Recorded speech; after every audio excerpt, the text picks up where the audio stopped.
Have you ever had a secret you thought wrong to keep?" A fever of guilt overcame Rex, and he quickly turned to his work. "I'm not sure what you mean." "Sometimes people ask you to promise something that sounds all right at the time, but eventually the logic of secrecy fades or turns inside out." Rex's nerves relaxed, and he cooled down as he realized whatever his father's questions concerned, it had nothing to do with the woman in the forest. Relieved, and no longer defensive, Rex turned his thoughts to his father's dilemma. "Can you talk to the person and take your promise back?" "No. They're gone, possibly forever." "Then why worry?" "That is the problem. Because I promised, and because I am a man of my word, I'm having trouble breaking it." "Is someone getting hurt?" He shook his head. "I can't be sure of that either. If that were the case, I'd have no choice but to share my secret. I think someone's being kept in the dark for a bad reason, and it's keeping them from growing into a better person." "Maybe you can make it easy for the secret to be uncovered. Set up an accidental discovery." His father laughed. It seemed strange to hear him laugh. Strange, but a welcome change. Just as suddenly, the laughter stopped. "You're right. I'll not break my promise, and they'll not continue to live a stunted life. Thanks, Rex. I don't know why I hadn't thought of it before." Rex and his father jumped back into their work, with only the project and small talk to occupy their conversation for the remaining hours of the day. Rex's thoughts continued drifting to the mysterious nymph and the unexpected eagerness to lie to his father about their meeting.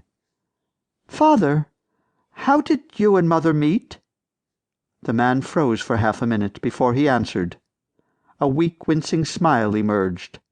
"I was down by the creek, fishing." Rex's pulse thrummed in his throat, and his fingers tingled. "She crept out of the woods, quiet and smiling. She sat an arm's length away and watched me for quite a while before she scooted closer and kissed me." His father put the finishing touches on the telescope's rotating base. He connected the cables and tested the remote controls to train the telescope on a given section of the sky with pinpoint accuracy. He motioned for Rex to help him hoist the mirror-laden tube onto the motorized yoke and fasten it into place. Todd's pace kept Rex too busy for much else until the project finally came together as the sun slipped over the valley rim. High in the sky, the night's first gems began to shine. Todd explained the telescope's controls as he trained the device on their first celestial observation, the moon. Rex put his eye to the sight and fidgeted nervously with the focusing knobs. A desert world of burnt orange came into view, littered with geometric shapes, connected together like giant snowflakes of shining metal. "What is that?" Rex asked. "I've never known buildings existed on the moon." "There is much you've been shielded from." Rex blinked and readjusted the telescope. He scanned across the distant globe's surface and found most of it covered by buildings. His heart pounded and his mind raced as he imagined the kinds of people he might encounter there. "But what is it? Are there people living up there?" An avalanche of possibilities piled atop his thoughts and halted his sputtering tongue. "How much do you want to know?" Todd asked. "Some suggest that such knowledge is dangerous, unhealthy." Rex stepped back from the lens and felt himself reeling. Visiting the nearby town no longer held the same allure.